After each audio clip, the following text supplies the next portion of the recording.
Okey. Hadis Nabi SAW, wanita itu boleh masuk daripada mana-mana pintu syurga yang dia nak masuk. Hadis ni masyhur. Betul tak? Hadis yang sahih ni. Dengan 4 syarat. Dia ada 4 syarat. Yang pertama, Nabi sebut apa dia? Tolong ingat ya, hafallah hadis ni. Tak ingat matan, tolong hafal.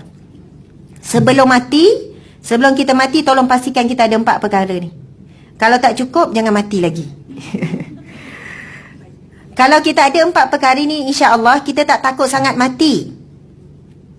Masalah kita ni memang takut mati. Semua orang takut mati, betul kan? Tapi mati itu akan datang tanpa kita bersedia. Bersedia atau tidak, kita pasti akan mati. Maka lebih baik bersedia. Kita tak ada pilihan. Jadi 4 perkara ni kita cuba cek. Yang pertama Nabi sebut, yang wanita solehah itu yang boleh masuk mana-mana pintu syurga yang dia nak masuk, yang pertama adalah dia menjaga solatnya. Menjaga solat. Tiba rasa raik lah tu. Lulus.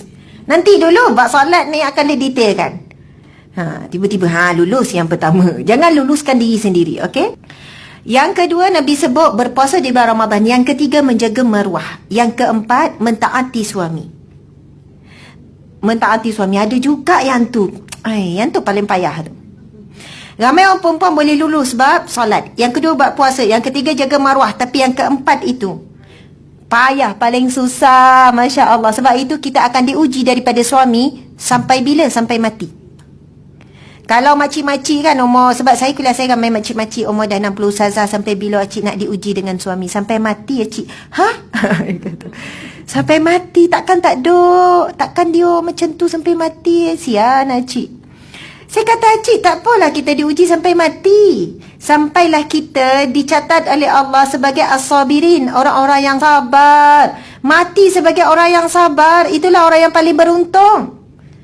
Sebab para penghuni syurga Allah paling ramai di kalangan as-sabirin. As-sabirin ni siapa? Para nabi, para wali Allah, semua orang-orang yang sabar.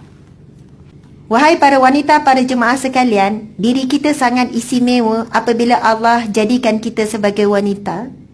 Allah meletakkan kita boleh masuk mana-mana pintu syurga Allah dengan 4 perkara tadi, dan Allah ikat dengan suami tu. Sebab apa? Daripada suamilah pahala sabar kita.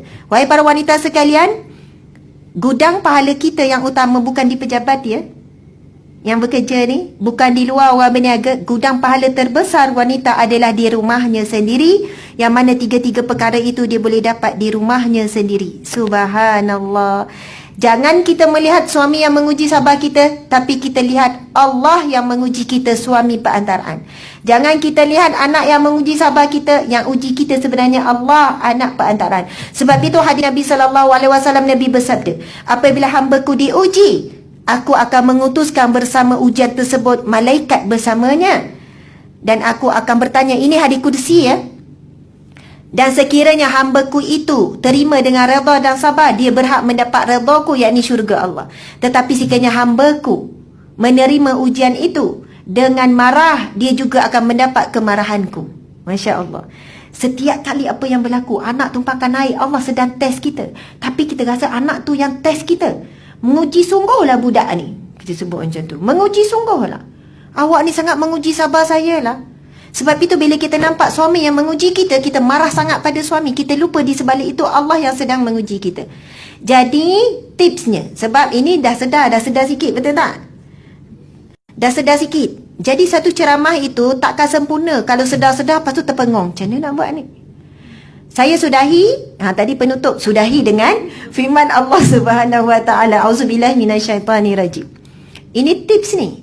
Allah bagi ujian, Allah tak akan tinggalkan kita saja-saja. Allah sendiri yang bagi tips ni.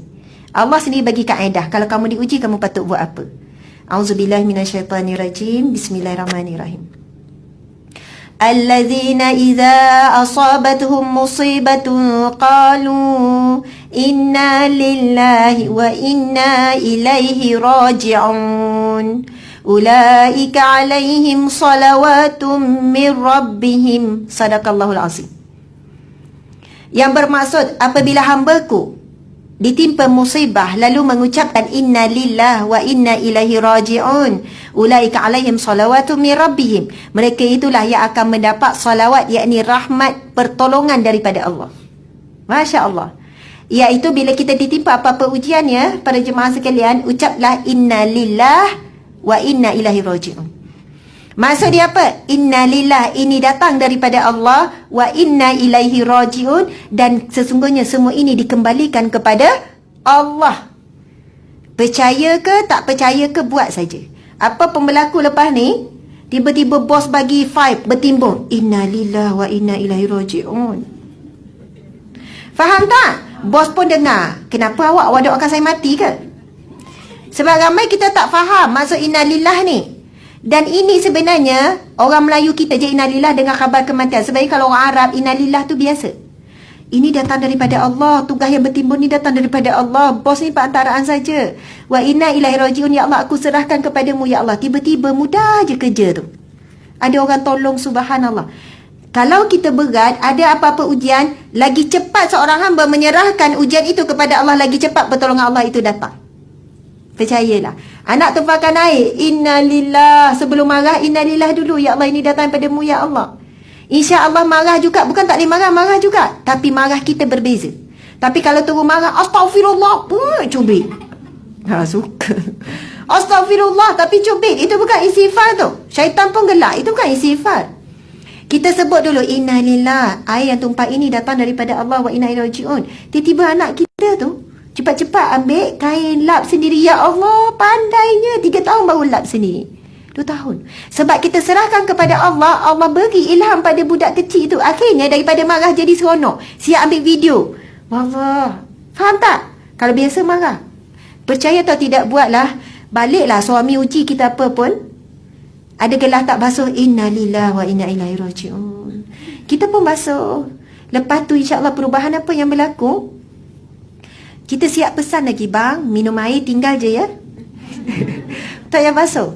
Tapi kita cakap dengan ikhlas. Akhirnya, Masya Allah, Allah tak bagi rasa apa-apa. Kita nampak setiap peluang tu adalah pahala. Apa yang berlaku adalah peluang pahala. Kita nak kumpul banyak-banyak. Tak apa. Tapi it's okay.